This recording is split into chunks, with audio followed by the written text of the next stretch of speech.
ఏం కాలే ఏమి మొన్న 3 రోజులు కనపడలేదంట, పిల్లలందరూ ఏడుస్తారు, ఎందుకు, ఏం జరిగింది సార్? ఇట్లా నేను మా నాన్న ఫీవర్ వస్తే మా నాన్న ఆటో తోలుతారు సార్. ఆటో తోలితే ఆయన ఒక 10 మంది కూలోళ్ళు ఉన్నారని చెప్పేసి పొలం దగ్గర దించేసిన నేను.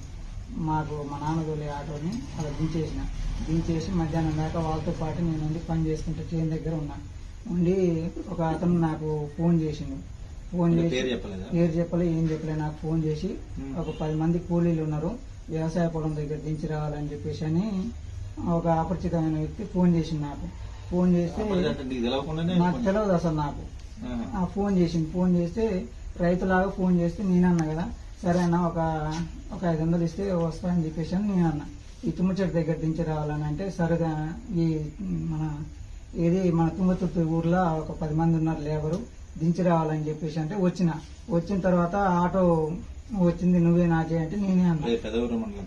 పెద్దవరం తుంగతుర్తిలో నువ్వే నాకే అంటే నేనే అన్నా.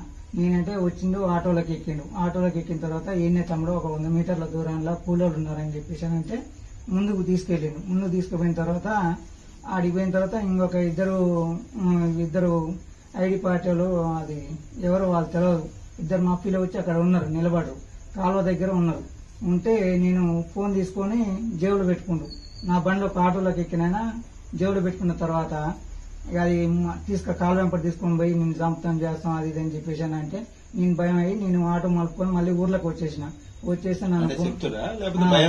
భయమై కాదు, నేను చంపుతాం చేస్తాం అది ఇది అని చెప్పేసి అంటే వెనకాల ఆటోలో కూర్చున్నటువంటి వ్యక్తి నేను అది ఇది అని అంటే నేను ఆటో మలుపుకొని ఊర్లోకి వచ్చిన. వాళ్ళు వేరే సైడ్ కాలువ వెంపటి తీసుకుపోతున్నాను. నేను ఆటో మళ్ళీ మలుపుకొని వచ్చి నేను ఊర్లోకి వెళ్ళిపోతే నన్ను ఒక దొంగ లెక్క ఏది ఉగ్రవాద లెక్క పట్టుకొని చేజింగ్ చేసి నా ఆటోకు 2 బైకులు వచ్చి అడ్డం పెట్టి నన్ను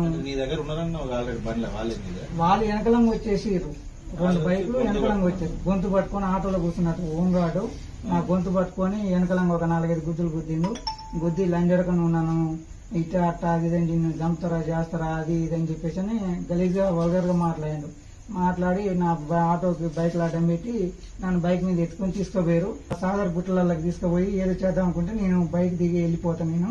నాకు తీసుకుపోతే పిఎస్ కి తీసుకుపోండి, ఏదంటే మీరు లీగల్ గా ప్రొసీడ్ కానీ మీకు సపోర్ట్ చేస్తానని చెప్పేసి నేను అన్నా.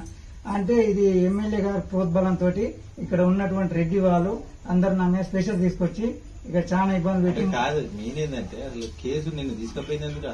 అసలు కేసు సోషల్ మీడియాలో జానారెడ్డి గారు చనిపోయినట్టు ఒక పోస్ట్ వచ్చింది నాకు.